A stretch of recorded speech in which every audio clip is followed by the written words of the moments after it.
تاجدار کائنات صلی اللہ علیہ وآلہ وسلم کو ایک شخص آ کے نہیں ملا، ایک شخص مدینہ کی سرزمین میں نہیں آیا۔ حضور کی پوری 23 برس کی حیات طیبہ میں ملاقات نہیں ہوئی۔ ابو بکر نے انہیں نہیں دیکھا، عمر نے نہیں دیکھا، عثمان نے نہیں دیکھا، علی نے نہیں دیکھا، 1.25 لاکھ صحابہ کرام میں سے کسی نے نہیں دیکھا، نہ کسی نے دیکھا نہ کسی نے سنا۔ ممبر پہ کھڑے ہو کے تاجدار کائنات اس شخص کا جو صحابی نہیں ہے، اس کا نام لے کر تاجدار کائنات اپنے صحابہ سے خطاب فرما رہے ہیں۔ فرماتے ہیں صحابیو، تم تو اپنے کو ہی جانتے ہو، مگر ایک شخص میری امت کا ایسا بھی ہے جو یمن میں رہتا ہے، اس کا نام اویس ہے، اس کے ہاتھ کی اس جانب علامت یہ ہے کہ ایک سفید داغ ہے، اور اشارہ کر کے فرمایا اے عمر اور اے علی، تم دونوں کو خوشخبری دیتا ہوں کہ تم اس سے ملو گے، جا کے ملنا، یمن جانا، ملنا، اس کو میرا سلام کہنا۔ اور یا رسول اللہ اس کو کہنا کیا ہے؟ تاجدار کائنات نے فرمایا، صحیح مسلم کی حدیث صحیح، عمر و علی جا کے ملنا، میرا سلام کہنا، اور کہنا میرا پیغام ہے کہ میری امت کی بخشش کے لیے دعا کر دے، میری امت کی بخشش کی دعا کر دے۔ عرض کیا یا رسول اللہ اس کا نام کیا ہے؟ فرمایا اس کا نام اویس ہے، وہ قرن کا رہنے والا ہے۔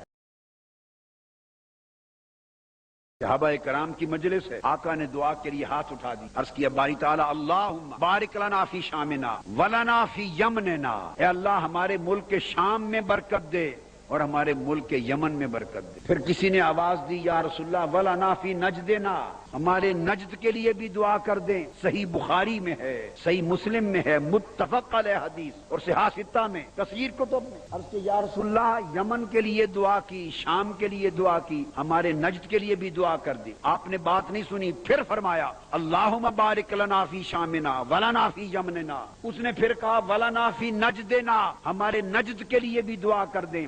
آقا نے پھر چہرہ انور پھیر لیا، عرض کیا اللہم بارک لنا فی شامنا ولنا فی یمننا۔ اس نے پھر تیسری بار عرض کیا ولنا فی نجدنا، آقا نجد کی بھی دعا کر دیں۔ فرمایا ہناک الزلازل ویطلع بہا قرن الشیطان، نجد کی دعا نہیں کرتا، وہاں فتنے ہوں گے اور شیطانی ٹولہ جنم لے گا۔ شام کی دعا کیوں کی؟ وہ انبیاء کی زمین ہے۔ یمن کی دعا کیوں کی؟ وہ اولیاء کی زمین۔ یاد رکھ لیں، ملک شام میں نبی آئے، یمن میں نبی نہیں آئے، یہ بات خاص توجہ طلب ہے۔ ملک شام میں نبی آئے، حضرت ابراہیم وہاں آئے، آدم علیہ السلام کا حوالہ نسبت وہاں ہے، ابراہیم علیہ السلام کا گھر وہاں ہوا، زکریا علیہ السلام آئے، یحییٰ علیہ السلام آئے۔ ایک روایت کے مطابق 70,000 انبیاء ملک شام کی سرزمین میں ہوئے۔ تو شام کی دعا کی کہ ہمارے شام میں برکت دے، کہ سرزمین انبیاء ہے۔ عرض کیا باری تعالیٰ ہمارے یمن کو برکت دے، یمن میں تو نہ کعبہ ہے، نہ قبلہ اول ہے، نہ نبی آئے نہ رسول آئے، تو یمن کو برکت کیوں دے؟ اس لیے کہ یمن اویس کرنی کی سرزمین ہے، یمن اولیاء کی زمین ہے۔ تو فرمایا نجد کی دعا نہیں کرتا، کیوں؟ اس لیے کہ وہاں سے ایسا فرقہ جنم لے گا جو نبیوں کا بھی بے ادب ہوگا، ولیوں کا بھی بے ادب ہوگا۔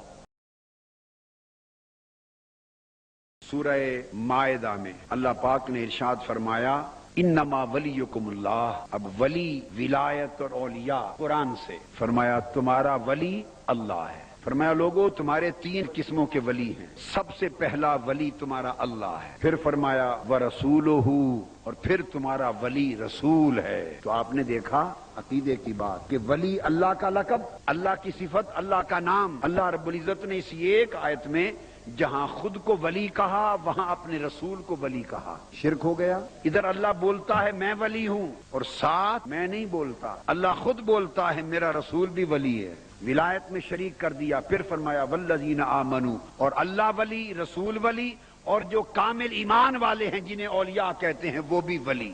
3 ولی ہو گئے۔ تو گویا اولیاء ولی ہیں، رسول ولی ہیں، خدا ولی ہے۔ اور پھر اللہ تبارک و تعالی نے فرمایا، یاد رکھ لیں یہ بات کہ جو لوگ صرف اللہ کو ولی جانے، اللہ ان کے ایمان کو کامل نہیں مانتا۔ فرمایا وَمَن يَتَوَلَّ اللَّهُ، جو اللہ کو ولی بنا لے، وَرَسُولَهُ، اور جو ساتھ رسول کو بھی ولی بنائے اور ولی جانے، وَالَّذِينَ آمَنُوا، اور ساتھ اللہ کے کامل مومنوں کو بھی ولی جانے، فَإِنَّ حِزْبَ اللَّهِ هُمُ الْغَالِبُونَ، وہ اللہ کا گروہ ہے، وہ سچی جماعت ہے۔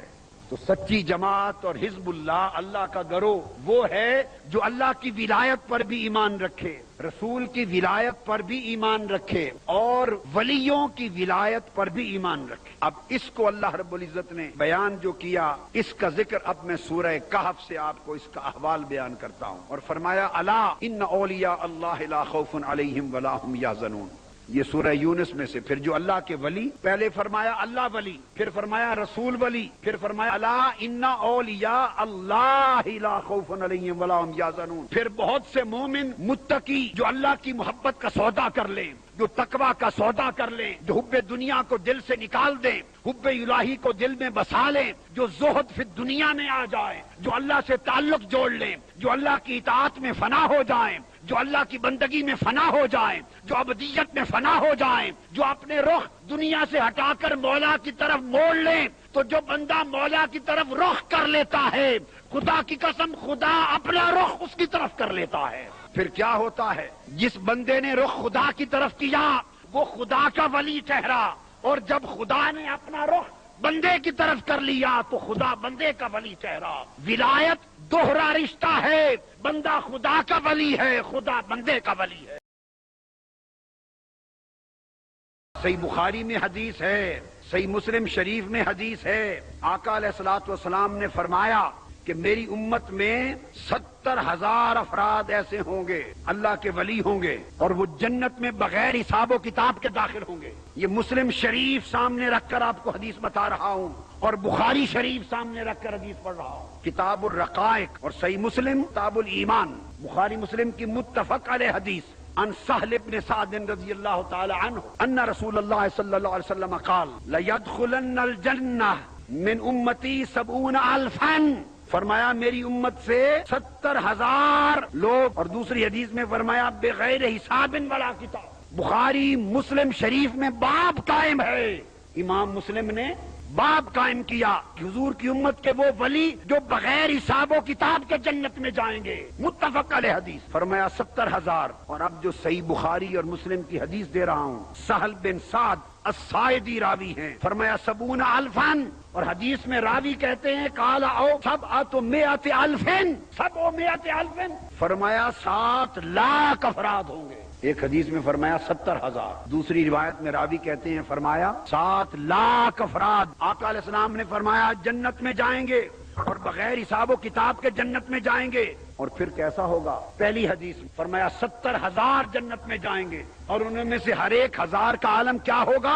اپنے ساتھ ہر کوئی 70,000 افراد بغیر حساب و کتاب کے لے کے جنت میں جائے گا۔ وہ 7 لاکھ لوگ کیسے جنت میں جائیں گے؟ حدیث سے بخاری اور حدیث سے مسلم کے لفظ ہیں، 700,000، 7 لاکھ لوگ جنت میں جائیں گے بغیر حساب و کتاب کے، متماسکون آخذ بعضهم ببعض، وہ 7 لاکھ لوگ قطاریں بنا لیں گے، آگے شیخ ہوگا، آگے ولی ہوگا، آگے کامل ہوگا، پیچھے اس سے محبت کرنے والے غلام ہوں گے، آگے کامل ولی ہوگا، پیچھے ادب کرنے والے ہوں گے، آگے شیخ ہوگا، پیچھے غلام ہوں گے، متماسکون ایک دوسرے کو تھامے ہوں گے، آخذ بعضهم ببعض، وہ کہیں گے ارے میرا ہاتھ پکڑ لو، اگلا کہے گا میرا ہاتھ پکڑ لو، ایک دوسرے کا ہاتھ پکڑ کے 7 لاکھ لوگ زنجیر بنا لیں گے۔ حکم ہوگا یہ 7 لاکھ لوگوں کی زنجیر ساری جنت میں چلی جائے۔ آقا علیہ السلام نے فرمایا، صحابہ نے پوچھا یا رسول اللہ ان ولیوں کی کوئی پہچان بھی ہوگی، کیسے دکھتے ہوں گے؟ تو قربان جاؤں، میرے آقا نے فرمایا وجوہہم علی صورت القمر لیلۃ البدر، قیامت کے دن 14ویں رات کے چاند کی طرح ولیوں کے چہرے چمک رہے ہوں گے۔ یہ مقام ہوگا، اللہ ان کی بات نہ اس نے کبھی دنیا میں رد کی تھی نہ کبھی قیامت میں رد کرے گا۔ ابو ہریرہ رضی اللہ تعالیٰ عنہ روایت کرتے، اور یہ حدیث پھر صحیح مسلم کتاب البر والصلہ جلد 4 صفحہ 2024 مسلم شریف میں آقا علیہ السلام نے فرمایا، ابو ہریرہ رضی اللہ تعالیٰ عنہ روایت کرتے، فرمایا آقا علیہ السلام نے قال رسول اللہ صلی اللہ علیہ وآلہ وسلم رب اشعث اغبر مدفوع بالابواب لو اقسم علی اللہ لابرہ، رواہ المسلم۔ آقا نے فرمایا کہ کئی ایسے لوگ ہیں جن کے کپڑے تو پھٹے ہوتے ہیں، بال آلودہ ہوتے ہیں، اور ان کی حالت دیکھو تو تم اپنے دروازوں پر بھی کھڑا نہ ہونے دو۔ دنیا دارو یہ کہا جا رہا ہے دنیا داروں ان کے ظاہری حال کو دیکھو تو دروازوں پر بھی کھڑے نہ ہونے دو، مگر فرمایا خدا کی قسم اگر وہ اللہ کی قسم کھا لے جو کہہ دے وہی پورا ہو جائے۔ حضور علیہ السلام نے فرمایا صحابہ کرام کو الا اخبرکم عن ملوک الجنہ، تمہیں بتا دوں کہ جنت کے بادشاہ کون ہوں گے؟ ان کو آقا نے جنت کے بادشاہوں کا درجہ دیا۔ اللہ تبارک و تعالی نے ان اولیاء سے محبت کرنے والے جو اللہ کی محبت نے جن کو ولی بنا دیا، محبت کرنے والوں کے لیے اللہ پاک نے فرمایا، حدیث قدسی ہے، صحیح بخاری میں ہے، مسلم میں ہے، سیاستہ میں ہے، مسند امام احمد بن حنبل میں ہے، آقا علیہ السلام نے ارشاد فرمایا یہ جو اللہ سے محبت کرنے والے ولی ہیں، موطا امام مالک میں ہے، ہر حدیث کی کتاب میں فرمایا واجبت محبتی للمتحابین فیہ والمتزاورین فیہ والمتبازلین فیہ والمتجالسین فیہ والمتصادقین فیہ، فرمایا جو لوگ میرے محبوب ہیں، جو ان سے محبت کرتے ہیں میرے محبوب ولیوں سے، اس نے فرمایا مجھے اپنی عزت کی قسم میں ولیوں سے محبت کرنے والوں سے بھی محبت کرتا ہوں، والمتزاورین فیہ، جو میرے محبوب دوستوں کی زیارت کرنے کو جاتے ہیں، خدا نے کہا مجھے اپنی عزت کی قسم میں ولیوں کی زیارت کرنے والے جانے والوں سے بھی محبت کرتا ہوں، والمتجالسین فیہ، جو میرے محبوب بندوں کی صحبت میں بیٹھتے ہیں میں ان کی مجلس میں بیٹھنے والوں سے بھی محبت کرتا ہوں۔ حضور علیہ السلام نے فرمایا، حدیث ابو الدرداء رضی اللہ تعالیٰ عنہ روایت کرتے ہیں، آقا علیہ السلام نے فرمایا لَيَبْعَثَنَّ اللَّهُ أَقْوَامًا يَوْمَ الْقِيَامَةِ فِي وُجُوهِهِمُ النُّورُ، قیامت کے دن اللہ اپنے ولیوں کو کھڑا کرے گا، ان کے چہروں پر نور ہوگا، عَلَى مَنَابِرِ اللُّؤْلُؤِ، موتیوں کے ٹیلوں پر بیٹھے ہوں گے، وفی روایت علی منابر النور، نور کے ٹیلوں پر بیٹھے ہوں گے، یغبطہم الناس لیسوا بانبیاء ولا شہداء، لوگ اللہ کی بارگاہ میں ان کی قدر و منزلت دیکھ کر رشک کریں گے، حالانکہ وہ نبی بھی نہیں ہوں گے، شہید بھی نہیں ہوں گے۔ ایک اعرابی یہ بات سن کر بیٹھ گیا، یا رسول اللہ ہمیں بتا دیں وہ لوگ کون ہیں تاکہ ہم ان کو پہچان لیں، ہم ان سے محبت کریں، ان کو پہچان لیں، بتا دیں کون ہیں۔ آقا علیہ السلام نے فرمایا وہ اللہ کے ولی ہوں گے، ان کے مقام پر نبی بھی رشک کریں گے، شہید بھی رشک کریں گے، عرض کریں گے باری تعالیٰ ہمیں تو نے یہ درجہ اس لیے دیا کہ ہم نبی، یہ تو نبی نہیں، ان کو اس مقام پر کس وجہ سے بٹھایا گیا؟ شہید کہیں گے باری تعالیٰ ہمیں تو نے قدر و منزلت اس لیے دی کہ ہم تیری راہ میں شہید ہوئے، یہ تو شہید بھی نہیں، انہیں آج اتنا درجہ اونچا کیوں دیا گیا؟ یہ معنی ہے نبیوں اور شہیدوں کے رشک کرنے کا۔ کیا وجہ ہے؟ تو حدیث کے الفاظ جو بتا رہا ہوں، حضور علیہ السلام نے فرمایا کہ جب وہ یہ رشک کریں گے، فرمایا ان وجوہہم نور وانہم علی منابر من نور، ان کے چہروں سے نور کی شعاعیں نکل رہی ہوں گی، وہ نور کے تیروں پر بیٹھے ہوں گے، لا یخافون اذا خاف الناس، لوگ خوف زدہ ہوں گے انہیں کوئی خوف نہ ہوگا، ولا یحزنون اذا حزن الناس، لوگ غم زدہ ہوں گے انہیں کوئی غم نہ ہوگا۔ صحابہ کرام بےتاب ہو گئے، عرض کیا یا رسول اللہ بتائیں یہ کون لوگ ہوں گے؟ حدیث پاک میں آتا ہے، آقا نے آیت پڑھی، فرمایا الا ان اولیاء اللہ لا خوف علیہم ولا هم يحزنون، یہ نہ نبی ہوں گے نہ شہید مگر اولیاء اللہ ہوں گے۔ حضور علیہ السلام نے فرمایا الا انبئکم بخیارکم، کیا تمہیں بتا دوں کہ میرے ولی کون ہیں؟ تم میں سے بہتر لوگ کون ہیں؟ اللہ والے کون ہیں؟ خیارکم، اعلیٰ لوگ کون ہیں؟ بتا دوں؟ صحابہ نے عرض کیا یا رسول اللہ بتا دیں۔ فرمایا اذا رؤوا ذکر اللہ، اللہ کے ولی وہ لوگ ہیں کہ ان کے چہروں کو دیکھو تو خدا یاد آ جائے۔ اور آقا علیہ السلام نے فرمایا خیر جلسائکم، حدیث دوسری، تمہارے سے بہتر ولی اللہ والے ان کی مجلسوں میں بیٹھا کرو، ان کو تکا کرو، ان کو سنا کرو۔ فرمایا کون؟ حدیث پاک آقا نے فرمایا خیر جلسائکم الذین رؤیتہم تذکر الآخرہ ومنطقہم یزید العلم ورؤیت عملہم یذکر الآخرہ ورؤیتہم یذکر اللہ۔ فرمایا ان کی علامت یہ ہے کہ اگر ان کے چہرے دیکھو تو خدا یاد آ جائے، اور ان کے عمل دیکھو تو آخرت یاد آ جائے، اور ان کا بیان سنو تو ایمان نصیب ہو جائے۔ تین علامتیں بیان کی، تذکر اللہ رؤیتہم، اللہ کا ولی وہ ہے جس کے چہرے کو دیکھو تو خدا یاد آئے، وَيَزِيدُكُمْ فِي الْعِلْمِ مَنْطِقُهُ، اس کا بیان سنو تو علم ہدایت نصیب ہو جائے، وَيُذَكِّرُ الْآخِرَةَ عَمَلُهُ، اس کے عمل کو دیکھو تو آخرت یاد آ جائے۔ اس لیے فرمایا وَلَا تَعْدُ عَيْنَاكَ عَنْهُ، ان کو تکتے رہا کرو، نگاہیں ان سے ہٹانا نہیں، اگر نگاہیں اللہ والوں سے ہٹ گئیں تو کیا ہوگا؟ ترید زینت الحیات الدنیا، اس ملعون دنیا میں پھنس کے رہ جاؤ گے۔ اگر دنیا کی محبت سے نجات چاہتے ہو تو اللہ والوں سے تعلق رکھو، اللہ والوں سے محبت کرو۔ اور اللہ والے کون ہیں؟